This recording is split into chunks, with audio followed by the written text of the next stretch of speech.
right, well, this is lesson 16.6, still talking about scientific notation. It starts on page 744 in your textbook if you're following along.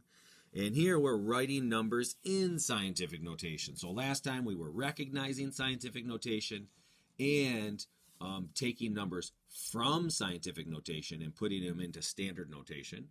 Well, here we're going to write numbers in scientific notation. So here's the study tip over here. And it says, when you write a number greater than or equal to 1 and less than 10 in scientific notation, use 0 as the exponent. So if you are going to be writing a number such as 6 in scientific notation, which just in case you were writing a whole bunch of numbers in scientific notation, this is not one you would normally do, but 6 times 10 to the 0. Because remember, 10 to the 0 is just 1, so this would just be 6 times 1. But you would need 10 to a power to make it scientific notation, so that would be needed.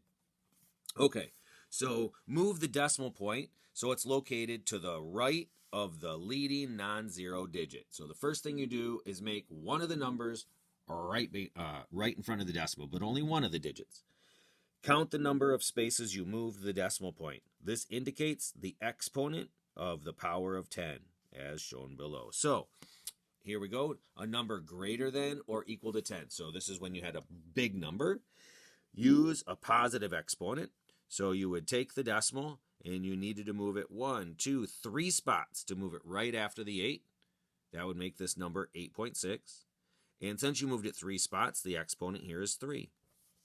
The way I like to remember it is if this number is going to be equal to this, the factor, or the number part, got smaller. It went from 8,600 to 8.6, obviously smaller.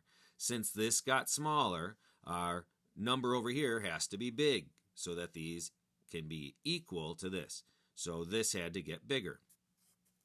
Conversely, over here, a number between 0 and 1. Use a negative exponent when you move the decimal point to the right. So here, this number was small.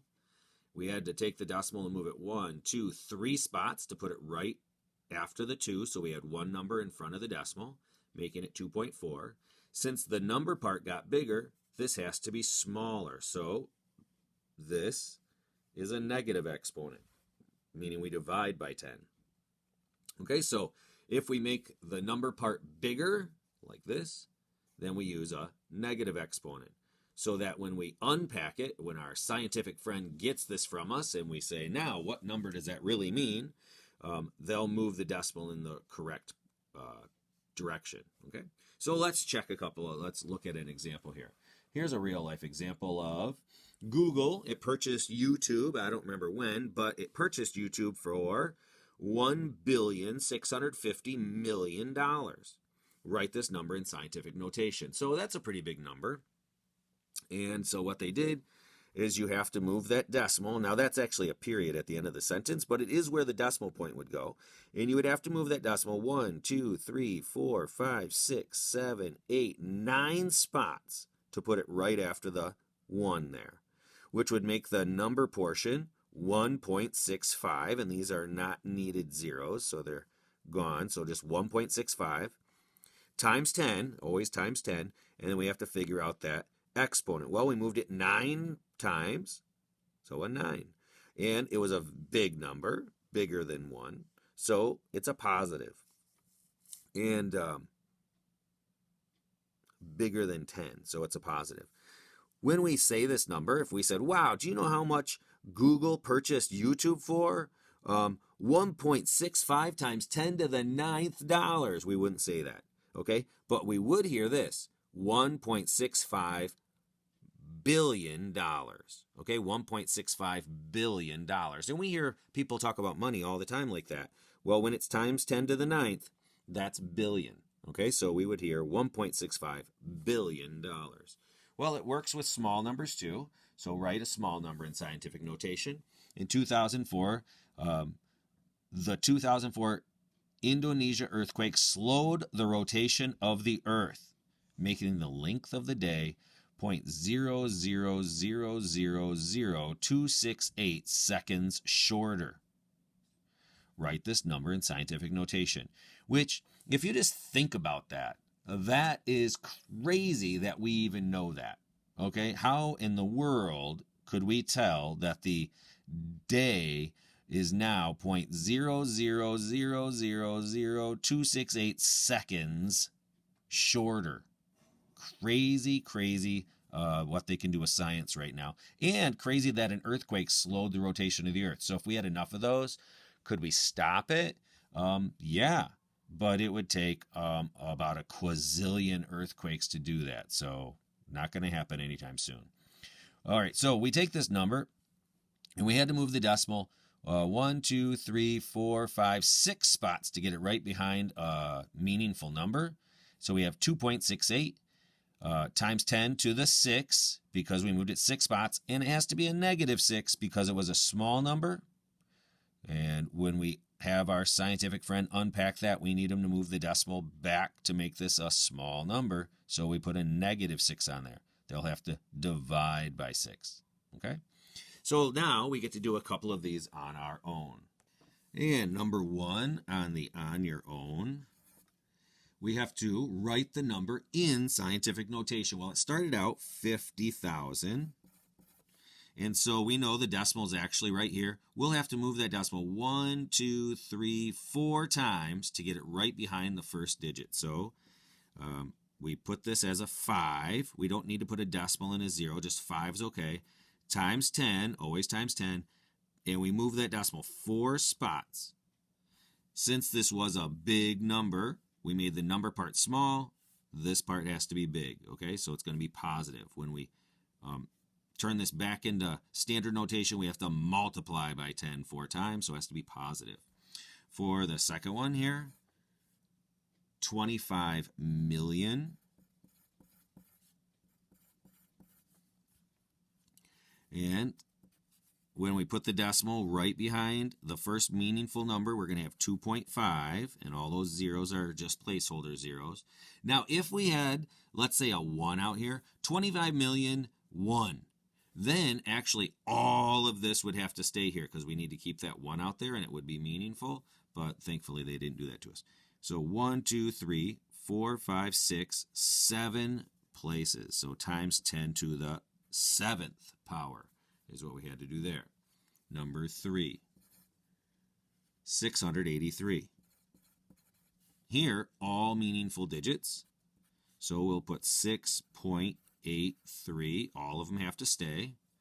Times 10, of course. And we move that decimal 2 places. Very good. Number 4. 0.005. Well, now we have to move this decimal 1, 2, 3, 3 spots this way to get it. We can't put it right here. We have to have that 5 on the left-hand side of the decimal, so we have to move it 3 spots. So it'll be 5 times 10 to the negative third power. Negative third power. Since the factor here is bigger than the original, this has to be small, meaning a negative exponent. Number 5, 0. And you got to make sure you count these correctly. It doesn't have you don't have the commas in here to help you. So 1, 2, 3, 4, 5, 6 zeros there, which does not mean that this is times 10 to the 6th. It just means that that's 6 additional places we have to move this. So 1, 2, 3, 4, 5, 6, 7 spots we had to move that, which makes this 3.3 times 10 to the negative 7. Negative 7, because we moved it 7 spots.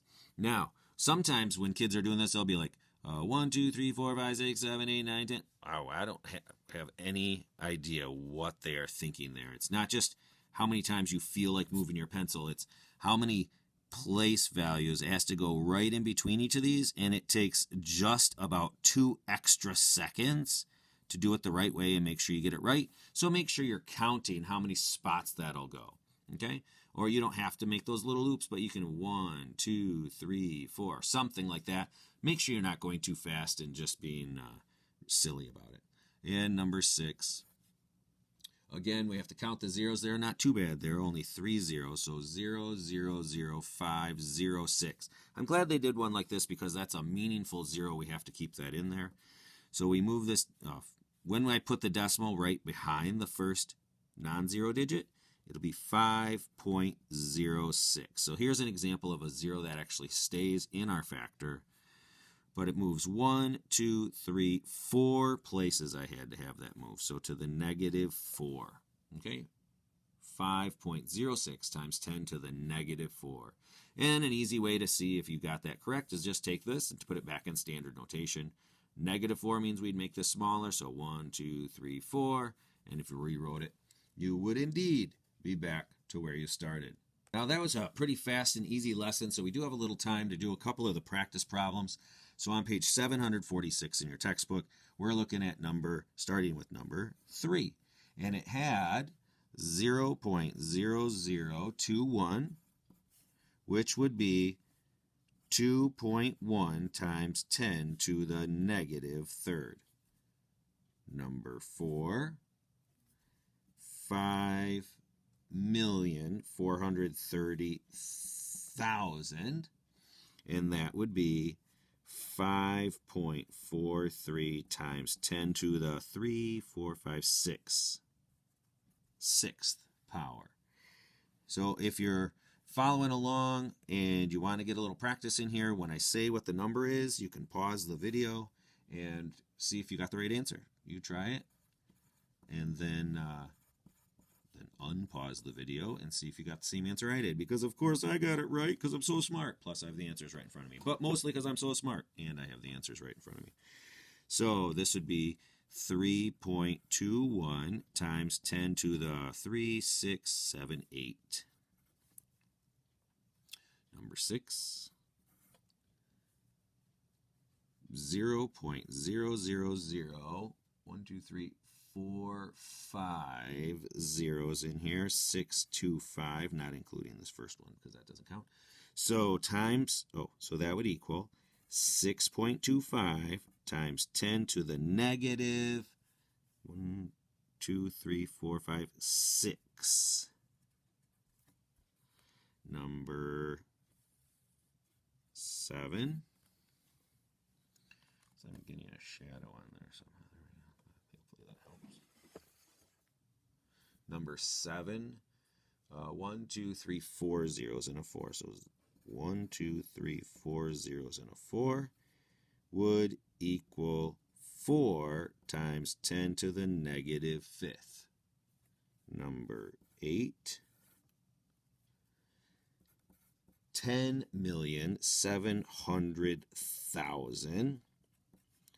1.07 times 10 to the 367. Number 9.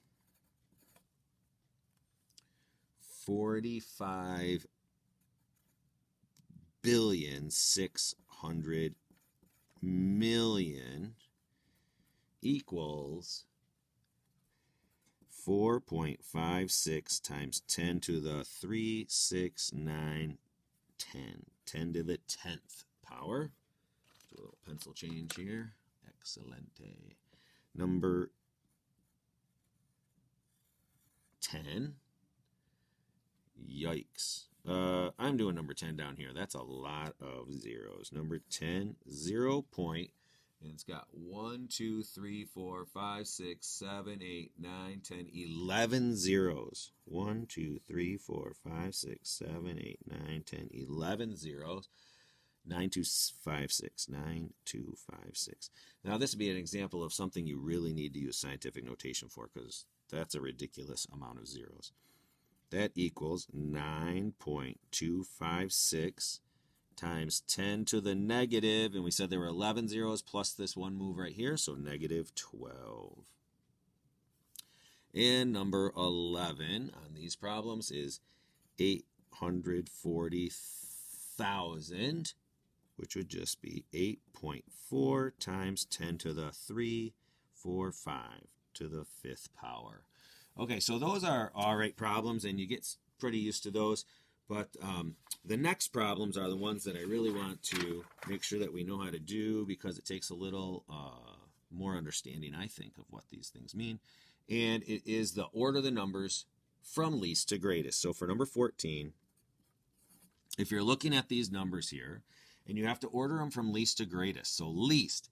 So we look at all of these, and they're all times 10 to the 8th power. Because they're all times 10 to the 8th power, we can disregard the times 10 to the 8th power part and just look at the factor part.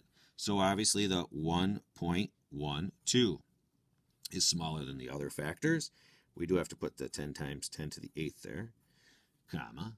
And then the 1.19 times 10 to the 8th. And then finally the 1.2 times 10 to the 8th. Number 15. On number 15, they're all to the negative 5th power. So once again, we can just ignore that and just go by the factors. So 6.09 times 10 to the negative 5th. Then comes 6.78. 6.78 times 10 to the negative 5th. And finally, 6.8 times 10 to the negative 5th. And don't get caught in, oh, we're talking about negatives. That's just decimal placement here. We're still going by the factors. It's not a negative out here, so these would be reversed because this is closest to 0. This is just decimal placement. So we're still looking at these factors, and they're still positive numbers. Number 16. Here, all of the exponents, the powers of 10 are different. So now that's what comes into play first. That's more important than what the factor itself is. So if you look at number 16, 5.7 times 10 to the 10th is going to be smaller than 9.66 times 10 to the 11th, which you might say, well, I would have picked that anyway because the factor is smaller. But then if you look at the last one here, 5.76 times 10 to the 12th, going by factors, this one would have been in between these two, but we're not. We're going by the exponents, times 10 to the 12th. It's 10 times bigger than this one, okay?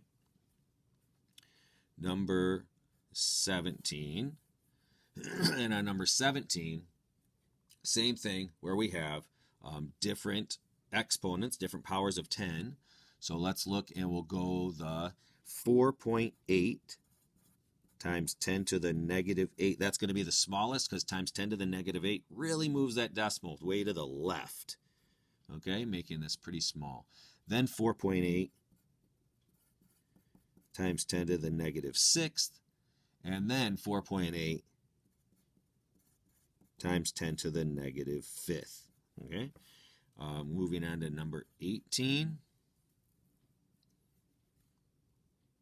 We look at those, and their exponents. Two of them are different, but one is, or two of them are the same, I guess, and one is different. That times 10 to the negative 14, we know that's going to be our largest number, so now we just look at the other two. They both are times 10 to the negative 15, so now we look at those factors, and the 7.6 times 10 to the negative 15 to be smaller than the 9.9 times 10 to the negative 15, and now we get to the one we knew was going to be the largest, which is 1.01 times 10 to the negative 14. If you ever had a problem like this and you couldn't remember how this goes, you have the option of writing all of these numbers out and then putting them in order like that. However, that would not be ideal, but if you forgot how to do this, you do have that option. If you look at number 19, wow, there's one that is obviously smaller than the others because that middle one, that's 6.88 times 10 to the negative 23, 6.88 times 10 to the negative 23rd power is much smaller than the other two because of that negative sign. The other two are both to the 10 to the 23rd power, so now we just go by factors. 5.78 times 10 to the 23rd, and finally 5.82 times 10 to the 23rd. Excellent. Well, head on over and do journal page 390. Have a great day.